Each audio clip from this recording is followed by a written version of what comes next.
Are you ready?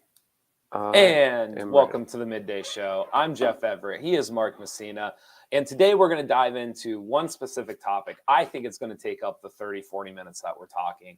We're going to dive into it from a bunch of different viewpoints, a bunch of different angles. The goal here is discussion today. It's not about being pro or con. It's not about any of those things. And we will lean, don't get me wrong, we have some topics on this that I'm sure we lean one way or the other that we will talk about. But the goal here, keep it PG in the comments, but it's a topic worth discussing, especially the way that you and I are going to talk about it. We are going to talk about the Lia Thomas story, the UPenn swimmer who recently won a national championship. You brought up that you have kind of a unique angle on it. I read the full-length Sports Illustrated story as well as a couple of other stories on ESPN, the New York Post, and NBC. Wrote down some things that kind of caught my eye, some different quotes that we can add to the story that you and I can throw back and forth to each other. Before we dive into this topic, Mark, how are you feeling today? Well, I have a good answer for this today. Okay. First of all, I went to bed earlier than usual, and I go to bed after midnight every night. Okay. Last night it was 11, which to a lot of people is like, that's not early. To me, that is early. Woke up at 3, okay. Wide awake. Okay. And with just to have the you point been up since 3? No. Okay. But have you ever?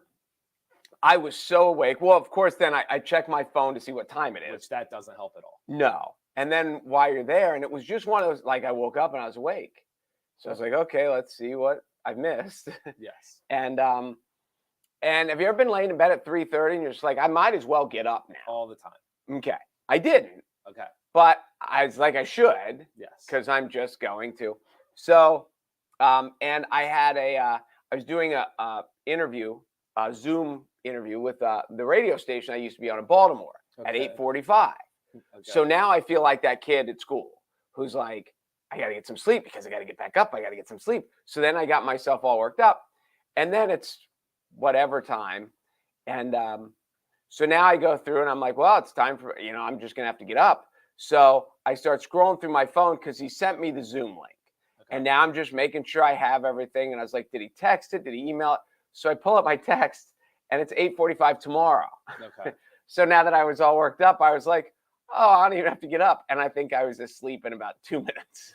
So that's how my day started. Then I went in. I don't mean to give Dunkin' Donuts a plug because they're not an advertiser, but I would give them a plug anyway. Yes. Did you know the lobby is open? Okay. I did not know that. No. Is this the one on Faxon? It's the one on the Golden Strip okay. in Williamsport where they have the traffic jam all the time. I'll be honest with you. I didn't know it was still closed. The lobby. Yes. Yeah. I didn't know the lobby went closed. I didn't know it was ever going to open again. Okay. And I was down there and the line wasn't that long. It wasn't out into the street. Okay. So it's like, well, and when I'm going in, there's a sign and it said the lobby's open from 7 to noon. Right. Takeout only. Okay. I was like, well, now that they're 2 years used to just waiting in the drive-thru line, nobody's in the lobby. I'm sure of it. Sure. So I park, I walk in, nobody was in the lobby. So I walk right up, I place my order, and the one girl behind the counter goes, oh, I watch your show. You're famous. Famous is and I was like, I said, I'm not quite sure we're famous, but yeah. So then she says, you guys have some good topics. And there you go. And then at first I thought it made me feel good. But then she didn't say all your topics are good. She said you have some good topics. So now I'm thinking in a roundabout way, was she also saying we have some dumb topics? Well, she also didn't say we have good takes on those topics. That's true too. That's true too. She didn't say you have good points. You're right. She just said you have good topics and you're wrong. So anyway, but that was how my day started. And she was like smiling and she wasn't throwing stuff at me. Yeah. So it was good. So it real quick. I was around Mardi Gras time. We went out with a group of friends and we were at the Stonehouse and there was a table at the far corner. And you ever get the feeling that people are just kind of looking at you? I don't get it. Oh my God, it happens to me like constantly. Really? Or are you just messing around? You've never had that feeling? I know what you mean. And I know what you mean. You've had to have just going places with your family and different like that. And so it doesn't happen. Usually I end mine with, I'm his brother. There you go. So I mean, it doesn't happen a ton, but every once in a while, I'll just get this kind of like, why are they looking over or whatever else? So finally, at one point, I go down to the end of the bar because there's a register down at that end. So I wanted to check out early. So I figured if I stood there, it would cue them that I want to go. And as I walk by, the one lady goes, she's like, "We watch your show." And I was like, "Thank you." I said, "I hope like you enjoy it." Right. Is that a good or a bad Right. thing? And I didn't really know how to take it. But here was what was funny about it was I think she picked up on the vibe that I picked up. Like, I think she realized that I kind of felt uncomfortable. Like, I couldn't figure out. Like, why are you looking at me? Like, I couldn't figure out why this table of 6 kind of kept glancing Because you kept going like this. Maybe. I mean, that might have been it. But I couldn't. And then I think all the credit in the world to her. I think she picked up on that vibe. And so she was just, "Hey, we watch your show." And then we started chit-chatting. She was very nice about it. She didn't say, "We like your show." Or the topics. She or said, the takes. "We just watch it." It could be like a train wreck. Like she can't. It's so bad, it's good. Yeah. You can't. Dane Cook has a great skit about like you can't look away from like a car accident. So we could just be a car accident. So there you go. So that's how my day started. I like that. Let's dive into this. You brought this up yesterday that you have kind of unique take on it. I think we've all been at some point in somebody's living room, dinner table, something, and Leah Thomas has probably come up, meaning like, oh, she won, or maybe you dove into it deeper. I have a couple of questions here that I want to ask you, kind of curious about your take on them.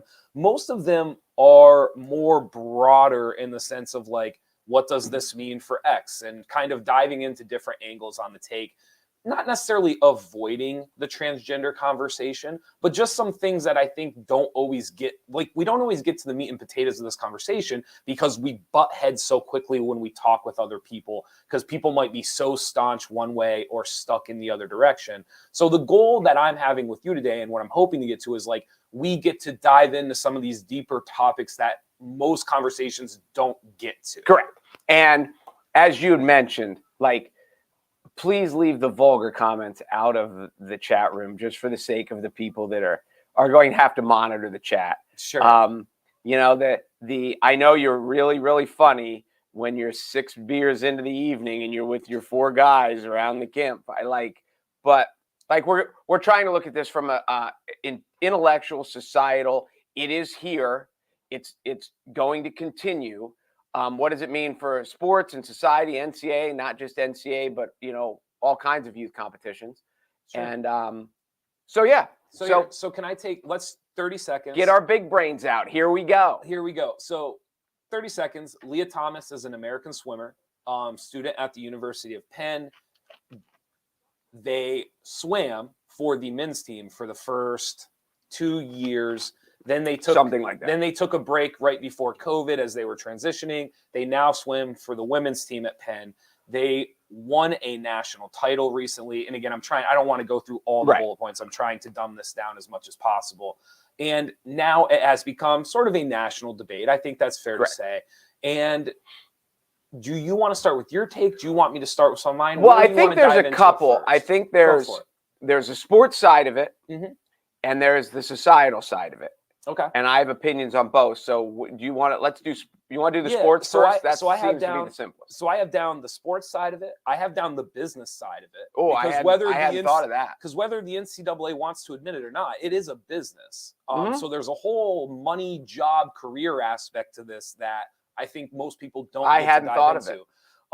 I think there's also a like women's sports equality conundrum where I understand how you can be on both sides, but it's very difficult to be on both sides. So those are the things that I kind of have written down here in different quotes and stuff. So, all right, let's talk with sports then. Okay. Because that's simplest. Sure.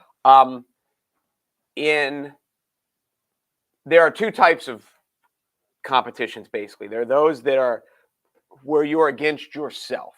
You know, like you're going against the stopwatch, the tape measure, golf, bowling. Those that are just kind of, there's no defense trying to hold you back. Sure. In those sports, there's a long answer here. I think people like Leah should be allowed to compete because it is still, above all anything else, it's you against yourself. However, the girl who took second, and I can't remember her name, but the girl who took second should be the national champion. Like Leah should not be awarded the national championship, or there should be 2 national champions and Leah should have an asterisk or something like that. So the second place finisher, and I'm probably going to say her name wrong, Rekha Georgie, I believe is how you pronounce Then it. she should be the national champion, Virginia. because it's, I mean, I think Leah, and I don't know what her name was before she transitioned, was like 462nd as a man. I mean, there's clearly an advantage. To switch to this. Now in the other sports like wrestling and what else would I think? Soccer, things like that. I don't think they should be allowed to compete because it's clearly not fair. So here was how I phrase this question, because it goes along with what you're saying. Did it hurt or help their case that it was swimming? And so what I mean by that was, you can look at this from the NCAA's perspective. Like, did this kind of get to this point because it was swimming and they really didn't know how to handle it? Because to your point, like, you're up against the clock. You're not necessarily up always against another foe necessarily, right? But there's also the aspect of swimming is unique because I think when we talk about the difference between men and women in athletics, right? And we talk about bigger, faster, stronger, typically with men, okay? But in team sports and in other events, I wrote down some words here. There's a feel to the game. There is decision-making to the game. There is timing. There is teamwork. Right. There's all these aspects of it where you are dependent on the people around you and you are dependent on the people against you, right? And they can dictate how well you perform, how good of an athlete you really are. Swimming is not one of those sports. And so I almost feel like swimming made this worse than what it was from a national debate standpoint, from a feeling as if people are being cheated standpoint. Because, like, to your point, it is no one can stop her once she's in the pool. Right. Like, once Lia Thomas defense. Once Lia Thomas jumps into the pool, it does not matter necessarily if you're smarter. It doesn't mean, like, I'm sure there are some strategies. You can go out harder, you can go out, but it's not like football or basketball or softball no. or other sports where, like, you can kind of try to manipulate the system or the sport Usain itself. Bolt won every time because he was faster than everybody else. And so I mean, that was one of the first questions I said is, like, did swimming kind of, I don't want to say expedite, but did it make this feel, would this have been easier to ease into had it not been swimming or track or something where it's just the physical ability of yourself is the main attributor to your success? Well, haven't we seen this? Maybe not at the NCAA level. I know high school track, we've seen things like this. Or was it NCAA track? I thought it was high school. Wrestling, we've seen it in wrestling in states. Now, they don't have NCAA girls wrestling teams yet, but they're coming. Sure. They will. But to your point, there have been female wrestlers that have wrestled in, like, Division I, Division II men's athletics. The girls wrestling, correct. Yes. But someone who was a guy that transitioned to a girl, and you see these, I think track and wrestling are the two that are coming to mind. Okay. But even if you had a girl, if you had someone in basketball, it's still not fair. It's still in soccer, it's still not fair. It's still not fair, but there's still, again, and I'm not saying, because we're going to get into just opinions and stuff like that. I'm not even saying which side of the fence someone should be on.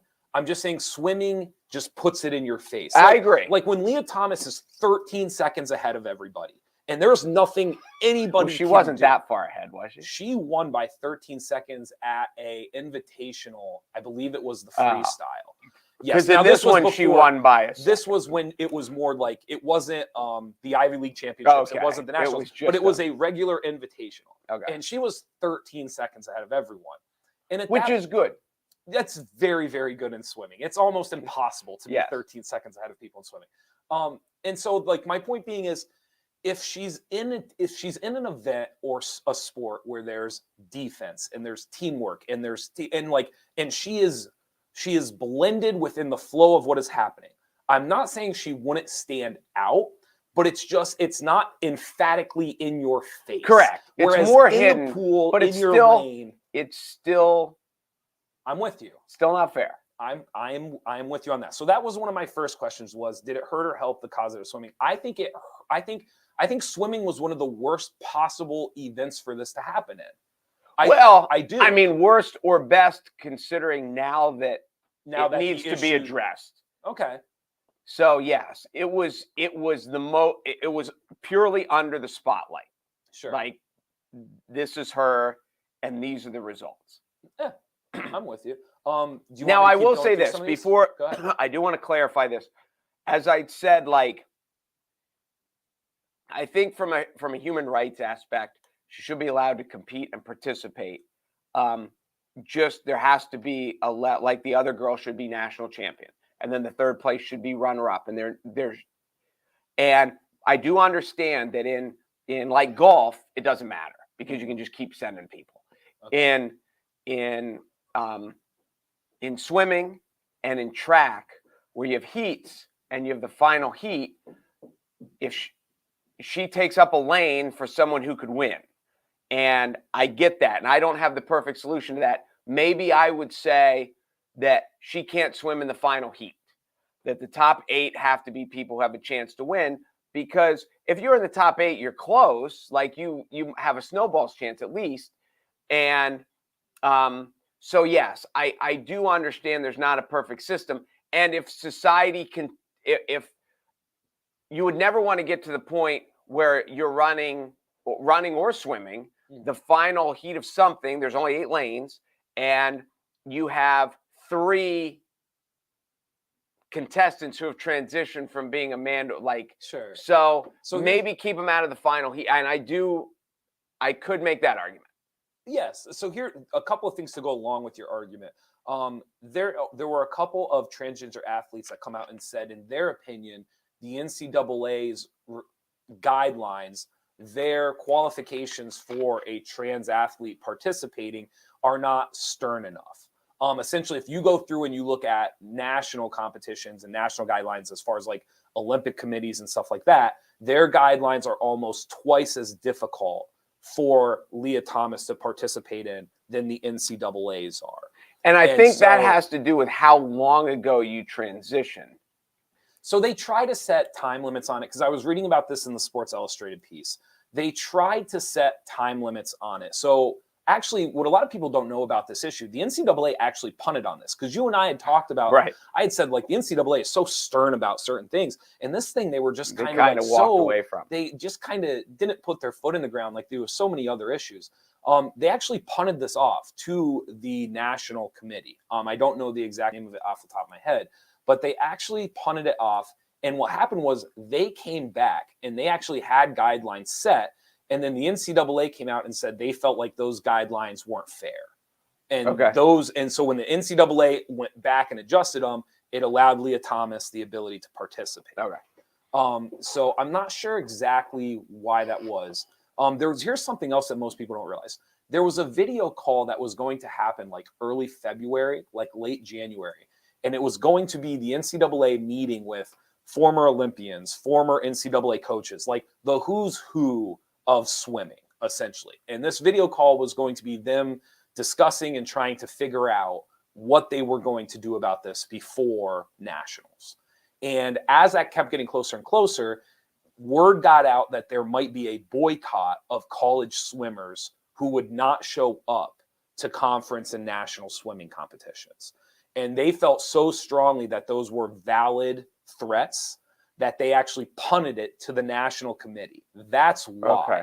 So they went to the national committee and said, we are not going to be able to have a legitimate conference and national swimming competition because we are getting threats about boycotts.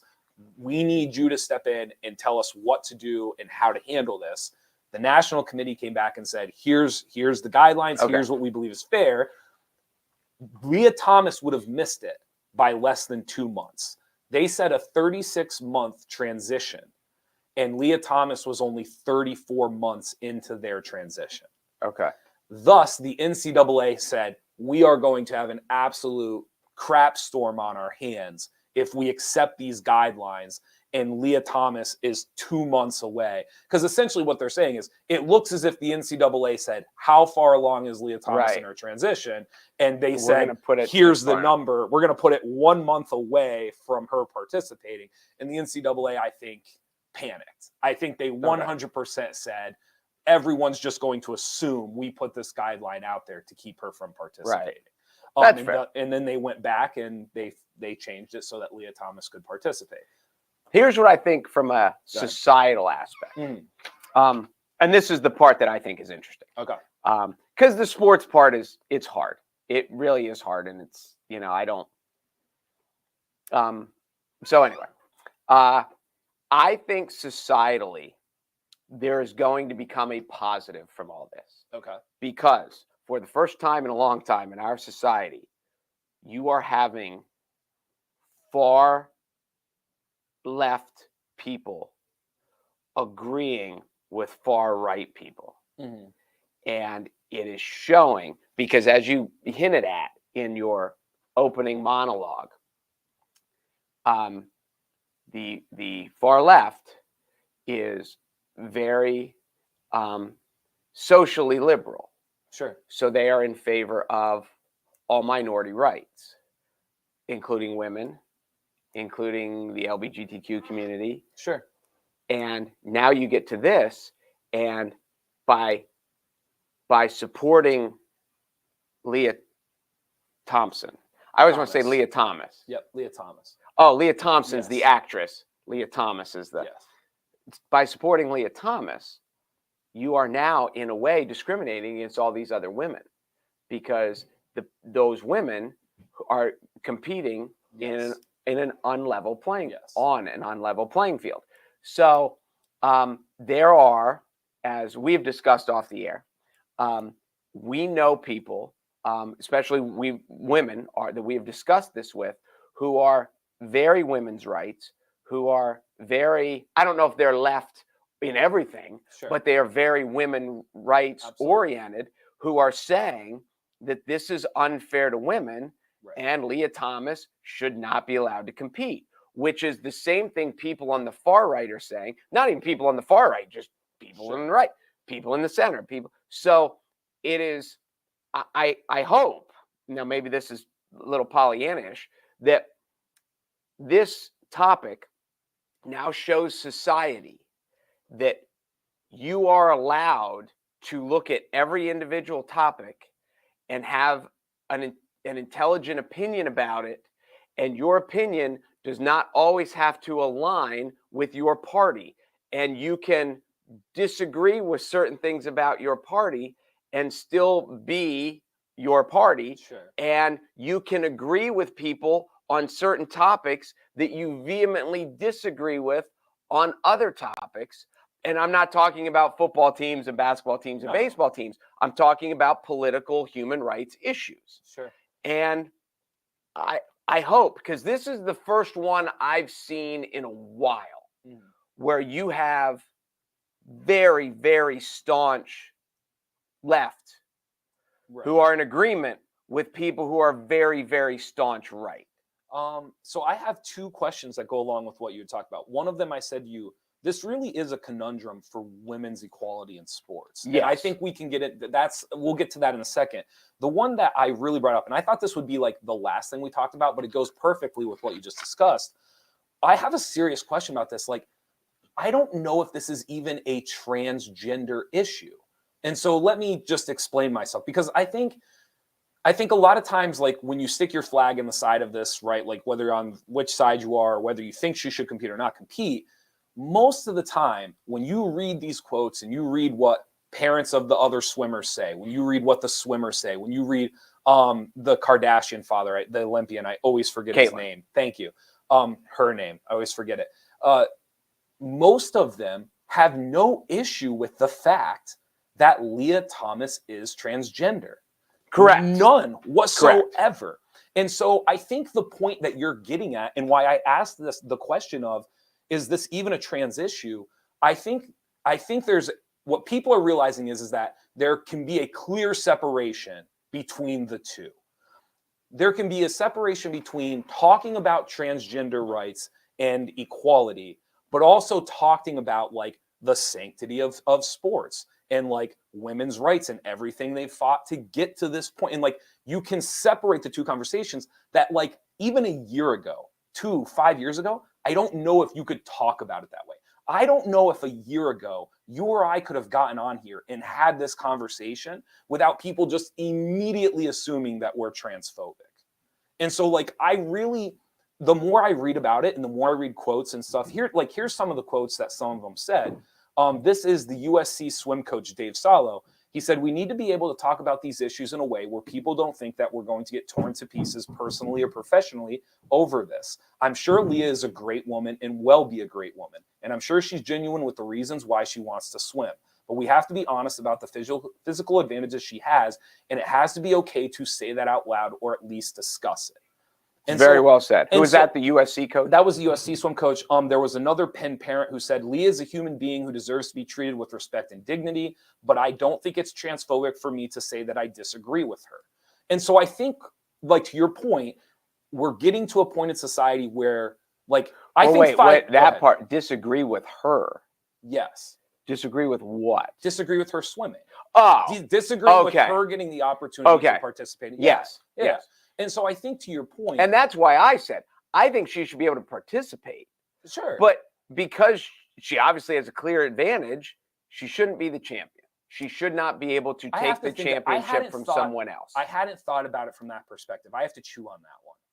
I don't know how I feel about like the idea of her participating, but like but it doesn't count. But like there's very much where I agree in gray areas. I don't know if I agree in that gray area. It's like you get to be in the pool, but you can't win. But you're still the champion, even though you weren't the first one to the wall. And I find myself leaning into the camp that for like she probably shouldn't have participated this year. But I don't know how I feel about the gray area of like her participating but not being the champion. And this is what I would say, and I don't know how they do it in amateur wrestling, but in I think in boxing, and I'm 99% sure in MMA, it's like having a fight where a guy didn't make weight. Mm. You can't lose your championship to a guy who's overweight. Now they still fight because there's money involved. In high school wrestling, I think you have to forfeit. Okay. I don't think they let you go. Okay. But when and I know my son has explained this to me in MMA, like you lose if you don't come in at weight, you lose like a quarter of your purse or half your purse. Sure. But you go fight. Yeah. And then anyway, there are exceptions. The other thing I did want to say too is like for the people who say, and I'm all in favor of transgender rights, and that the fight that the LGBTQ community is going through, I'm a supporter of that. But there are, even though Leah is transitioning, she understands it's not a perfect transition. There are aspects of being a woman. She'll never give birth. Mm-hmm. I'm assuming she'll never produce breast milk. I don't know all the biology of it, but I'm at this point in time. So, like, even though she's becoming a woman, there are differences, and in the transition, if it comes to like, here are the things, you'll never give birth, and you'll never be able to win an NCAA title. Like, these are kind of the parts of the transition. So I see see, I hadn't thought of it that way either, as like I hadn't viewed it as as you're making the transition, there are clearly things that you are not going to necessarily be able to do. I just had never thought of like athletic successes as part of those things. So it's a valid point. Again, I have to chew on that one. I haven't thought of it in that manner, that aspect before. It's a very fair point. I just don't want to say anything without having the opportunity. It seems to really different, chew on it. Right? But it's like, here it is. Like, these are going to be the things. You can transition into a woman, and with medicine we can do all these things, but we can't do this, and we can't do this, and we can't do this. No, I see what you're saying. So here, I'll ask you. We can go with this. I have the women's equality conundrum. Let's do that because you kind of already touched on that. This is a real conundrum for sports equality for women, because you're going to have a lot of people on both sides who aren't technically wrong, but they are saying things that do not mesh together.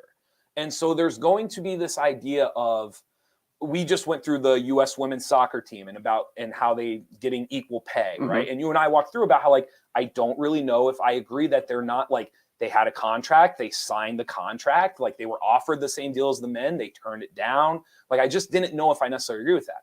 You're going to have a lot of people that do a lot of great things for women's rights and for women's equality in sports, and it's come so far. My mom didn't even play. She wasn't even offered high school sports. Like, the idea that my mom couldn't have played high school sports if she wanted to, like when she was a kid, is like mind-numbing to me. So from there to now, it's incredible.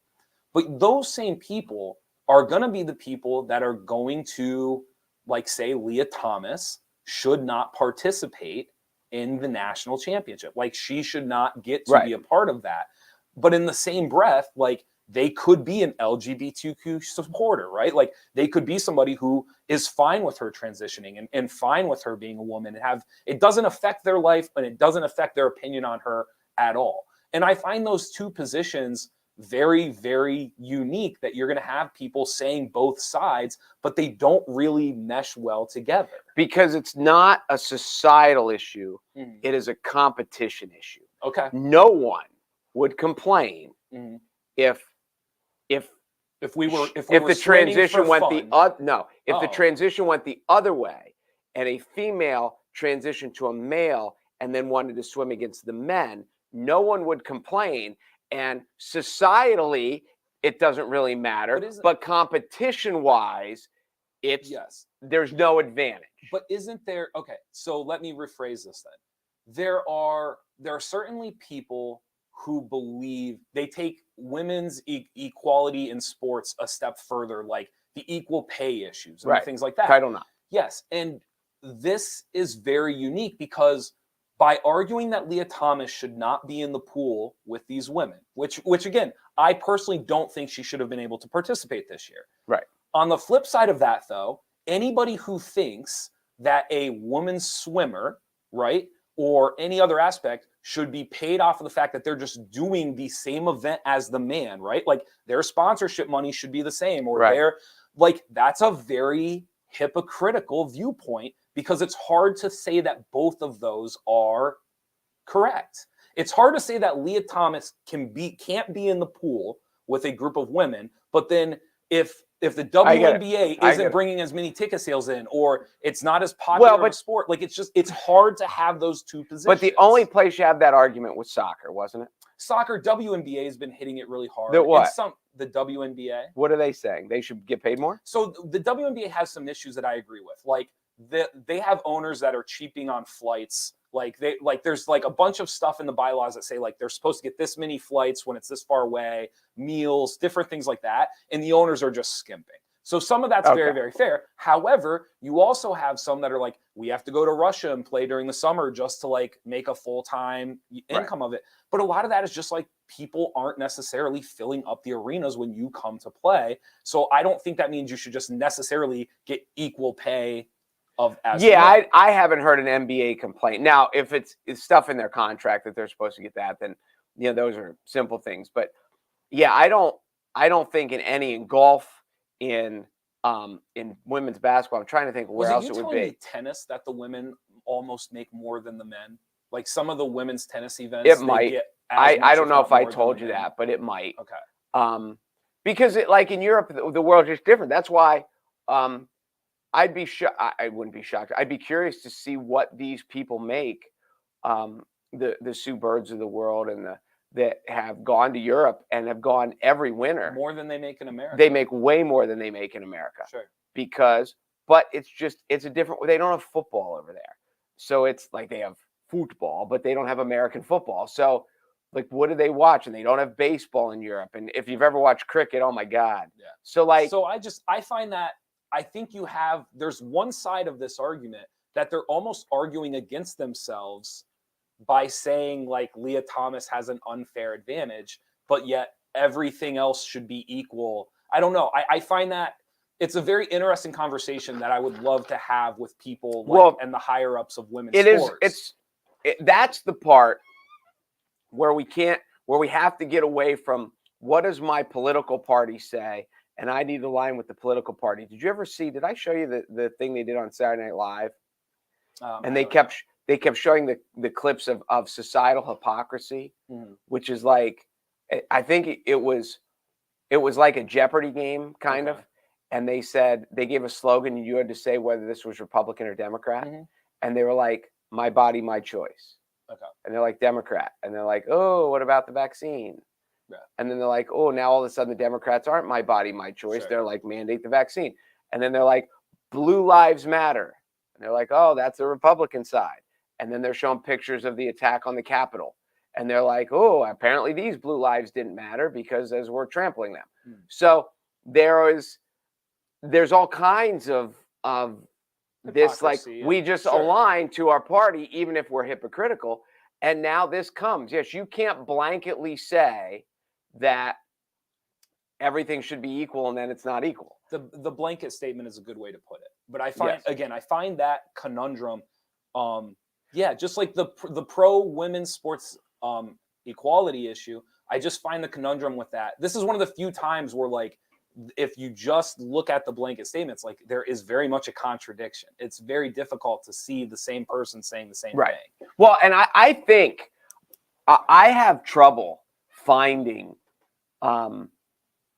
people who think that Leah Thomas should just be able to compete and that she should be crowned national champion. Well, so some of her own team. So I found these numbers because I found it interesting. In the Sports Illustrated story, the Quakers, which is University of Penn, the women's roster has 37 swimmers. Those close to the team, because they interviewed almost half of the team. They estimate that Thomas has 6 to 8 adamant supporters on the team. So somewhere in the high single digits supporters, they fully support what Thomas is doing. They estimate that half the team opposes her competing against other women. And they estimate that the remaining half dozen or so are playing Switzerland. Have steered clear of the So no, wait, and I don't, is it 37 on the women's team? It just says the women's roster has 37. The women's roster, okay. Yes. Because I didn't know how big a college swim roster was. Yes. So 37. So if they say 6 to 8, you're talking somewhere around 20% adamant supporters. Yes. They said somewhere close to half. They believe over half of the team has been staunchly against her competing. And that's her team. Yes. So then, and you would suspect that her team, because they know her and they like her, and again, even the 50% that are against her competing may like her. Sure. It's just, it's not fair. And it is, my one daughter is extremely socially liberal. And you could tell it almost pained her to say it, but she's like, it's not fair. It's just not fair. And especially that's the aspect. It's even more interesting to hear it from a woman's side because they know that, they know what it's like, the glass ceiling, and the women get, they make less money. And I've heard the discussions about women that are like in certain meetings with men, when men are in the suits and stuff, that they don't listen to what we say. And, sure. It's fascinating because you can tell it.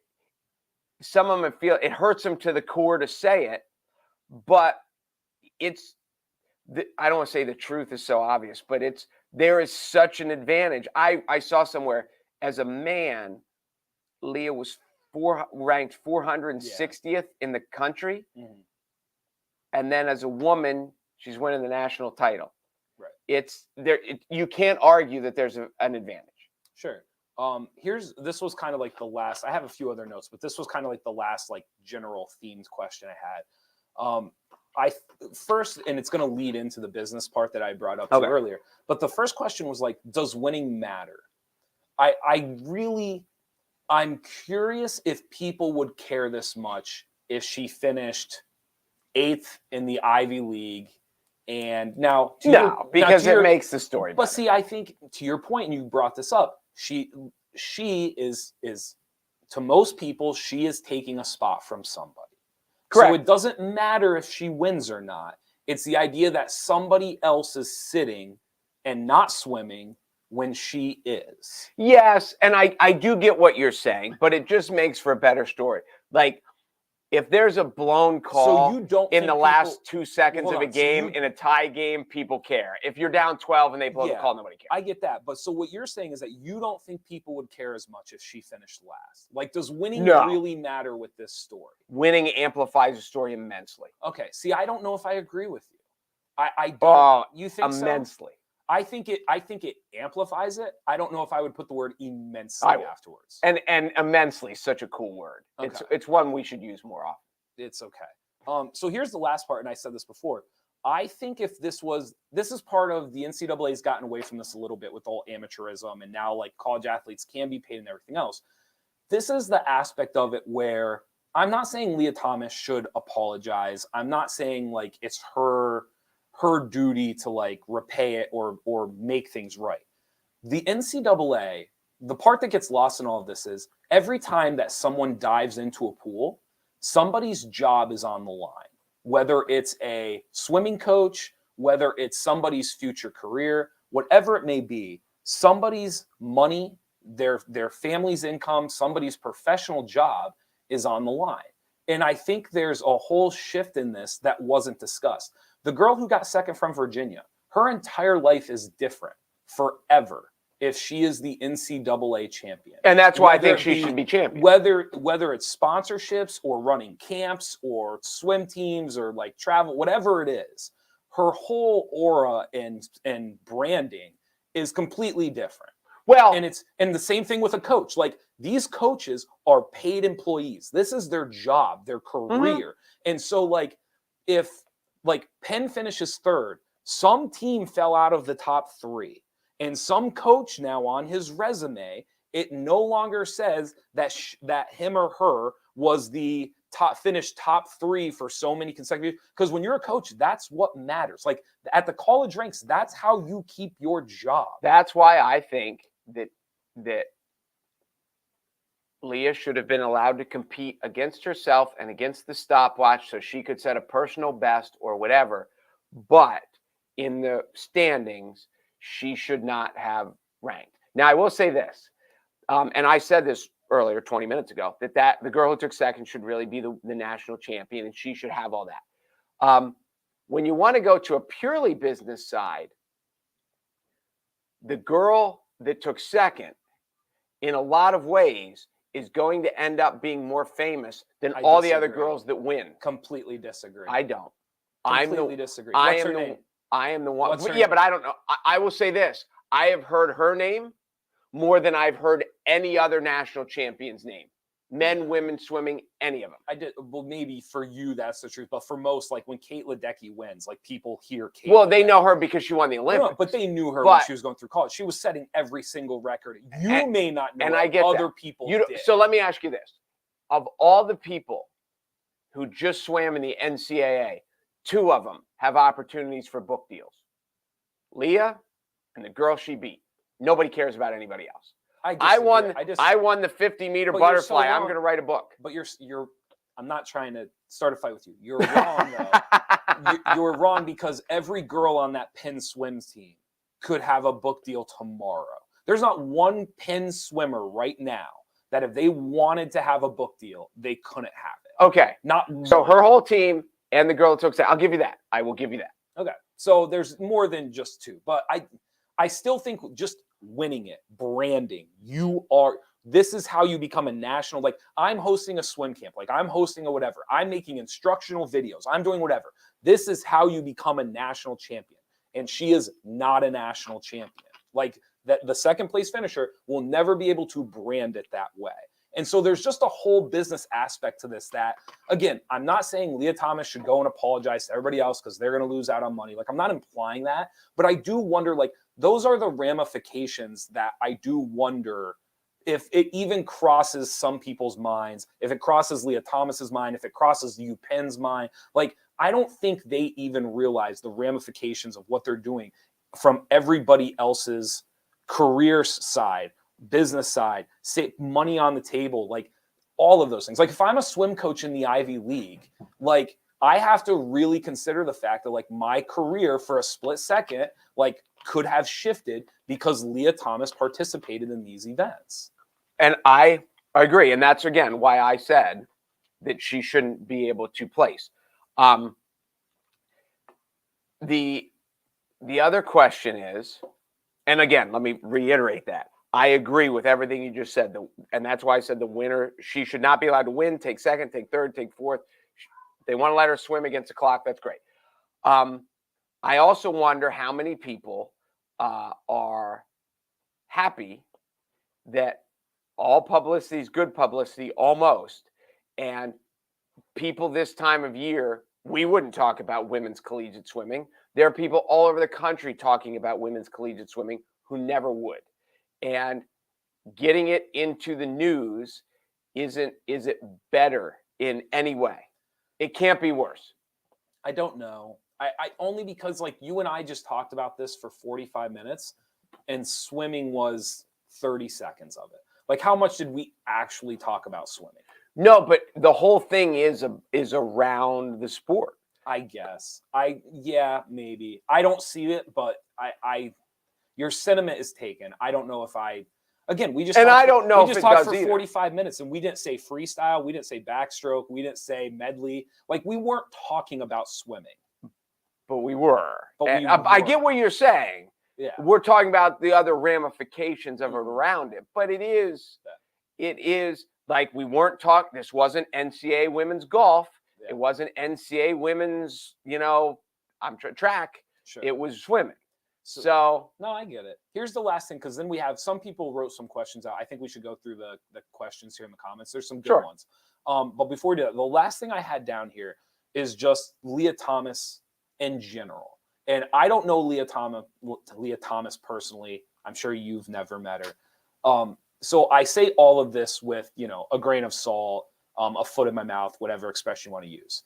There were a couple of statements that she said. And if you read through the Sports Illustrated piece, if you read through the ESPN piece, you really get to experience her journey. You get to kind of how she ended up where she was. This wasn't kind of a thing off of a whim.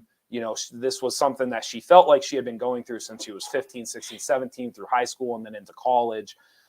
So the stories are a good read to just kind of go through that. But she has some quotes that really, they make me not question her as a person, but they make me wonder if she really grasps the full scope of what's happening. And so I just want to read some of these to you. So this is from the Sports Illustrated piece. I read you about what the Penn parent said about Leah as a human being who deserves to be treated with respect and dignity. But it's not for me transphobic to say I disagree with her, right? Leah Thomas' response to that, when the Sports Illustrated writer read it to her, she said, "There is no such thing as half support. Either you back her fully as a woman or you don't. Quote, the very simple answer is that I'm not a man," she says. "I'm a woman, so I belong on the women's team. Trans people deserve that same respect every other athlete gets." And then she also later on went on to say, "I'm a woman just like anybody else that is on this team." Now, I have no issue with any of the stuff that she said there. But in the grand scope of what is happening around her, those comments are not true, fully true comments, because her transition is different than everybody else on the team. Her experiences are different than everybody else on that team. And so to basically resolve the issue with a broad statement of "I am no different," but you are. Your experiences Yes. are. Yes, you are. I respect you. I respect your choices. I respect your transition. But to then broadly say that, and then even the quote before, to say the very simple answer is that I'm not a man, I'm a woman, so I belong on the women's team. No. Like, that's what the whole discussion is about. Right. Like, that's literally everyone else around you is having that conversation. Right. And so if you read through this, one of her mantras, like when she's getting ready to swim and all this stuff, is she blocks out everything. And she says this several times in the ESPN story and the Sports Illustrated story. I block out the haters, I block out the negativity, and I focus on myself. And so my only real critique of Leah Thomas, going through all of this, has nothing to do with being transgender. My only critique of her is I feel like there's a very narrow egocentric point of view for her right now. and it's stopping her from seeing the full scope of her story. Well, this would, as I was thinking earlier, and as I listened to what you just said, my my dime store psychologist here, I wonder. There's two parts of it. The aspect of her continuing swimming, obviously, to be this good, even to be 460th ranked on the men's, is unbelievably impressive. Correct. It's hard to be the top 500 in anything. You do. Yes. So obviously, swimming has been a huge part of this person's life, and I can't possibly imagine the mental struggle and anguish and difficulty to make such a huge life change. Sure. So I can understand Leah's desire to stay in the pool, because it had been such a constant and something that this person was good at. So while everything else in the world was changing, this is a comfort. This is my security blanket. Absolutely. And I want to keep this for Leah's own sanity. I totally get that. I also wonder if people who transition kind of have to go with the I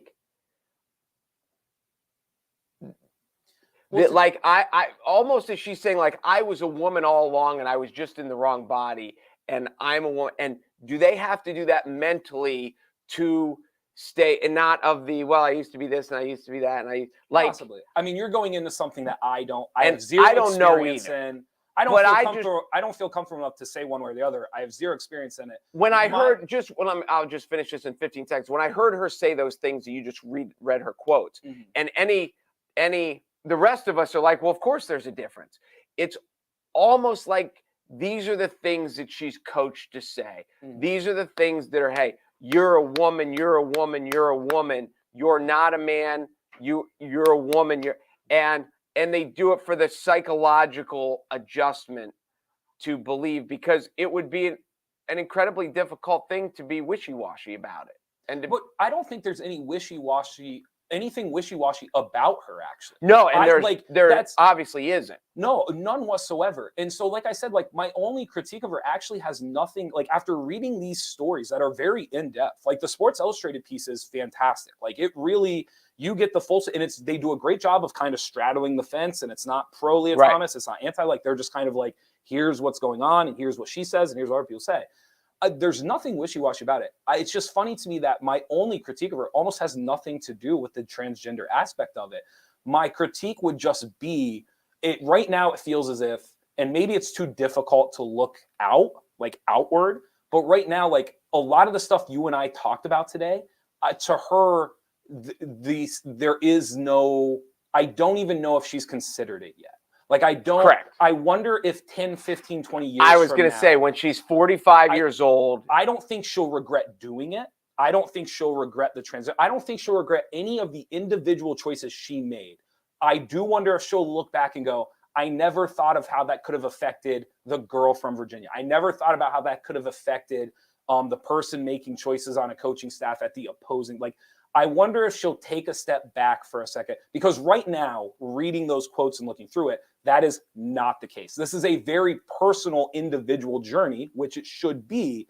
But the national debate and a lot of the conversations that I have, we end up not talking about swimming or transgender. It really ends up becoming about Lia Thomas, and does she really grasp the full, like, it's not clear cut. There is gray area. There are things to be discussed and to talk about. No, I'm with you. No, I am with you. It's fascinating from all those angles. Yeah. It really is. Let's go through some of these, because I think some of these are pretty good. We'll go through. Being an athlete who played sports through college, I find it shaped my views much differently than people who didn't. In my opinion, it's not fair to biological women not even close to any sport. We talked about that a little bit with the swimming and whether or not, I think I'm trying to think if there's any sport where you could. I think team sports offers a different viewpoint. It's not so much whether it's right or wrong. It's just the aspect that you are a cog in the machine, and thus your part in it could be different than when it's just an individual and it's just, are you bigger, faster, stronger than the other person? Are you good? Can I read these, or are you focused? Do you need to go? No, go ahead. Okay. The problem is that our government never put in place a set of rules or guidelines, to, so to speak, before saying, yes, we support your gender identity and choice to transition. But I don't know what that would look like from a national. I don't know nationally, like at a federal level, how you would. Let's put it this way. I would not want to be the person setting up those guidelines. Oh, I agree. Yeah, I think that's very, very challenging.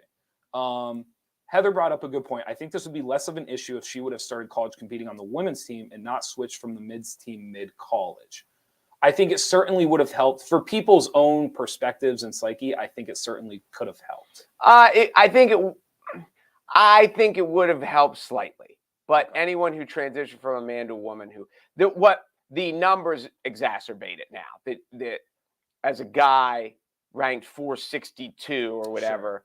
And then as a girl winning the national champion just makes it more in people's face. What are your thoughts of the NCAA letting trans athletes compete in competition but not be eligible for women's athletic scholarships?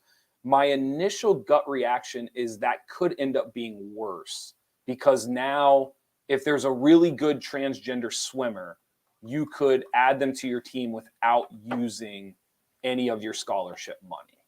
It rewards the teams that accept the transgender athlete. Did I say that correctly? In a weird way, it actually wouldn't do what you would expect it to do. Yeah, it would. Yes, it would hurt. Yeah, it would make. I get individually. You think you're barring the individual because they wouldn't be able to get a scholarship. But they would still be able to show up as a walk-on. But they'd still be able to show up as a walk-on. And here's the other thing, too, like academic scholarships. They could get all kinds of scholarships. Funds. I don't think it would do what they would initially expect it to do. Yes. Laura Haynes, would it be wrong to say that they can start their own competitions to make it on an equal playing field, or would that cause more issues? No, it would be. That would be the perfect solution if there were enough of them. Okay. I mean, what are the odds? How many trans athletes? And you get in, sports like if basketball, okay, but in, swimming, there are 100 events. Yeah. And there are, there's all these distances in track and things. So you would have, there just aren't enough of them. Yes. Well, you also get into that. You get into the idea of depending on which way you are transitioning, is there a difference in level of competition? Like, is there a difference in advantage depending on which way you're transitioning? Right. And I don't know enough of the science behind that to answer it. So would you would almost have 4 categories instead of 3? I don't know. It sounds very tricky. There's probably not a great solution. No.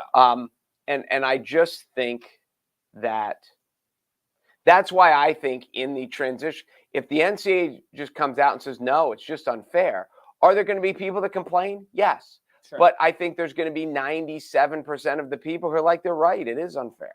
Yeah. And you just know it in the transition. Yeah. So. All right, we're going to leave it at that. Awesome questions, by the way. That was like our comments and questions from there. I thought that was awesome. Mm-hmm. Those are some of the best we've ever had.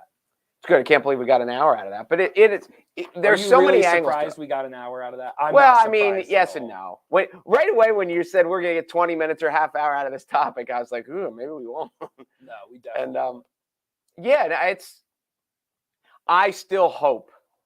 I hope this is and while I was thinking of this, because I thought of all this yesterday, because we previewed that we were going to talk about this today, and then I go home and I see the highlights of the Senate grilling of the Supreme Court judge, and I'm just like, oh my God. Yeah. That is the Supreme Court nominees and the Senate hearings are not America at its finest in any way. No, absolutely not. System's a little old. It is. We can talk about that tomorrow. That would be a good one for tomorrow is being like pro-America but anti-system.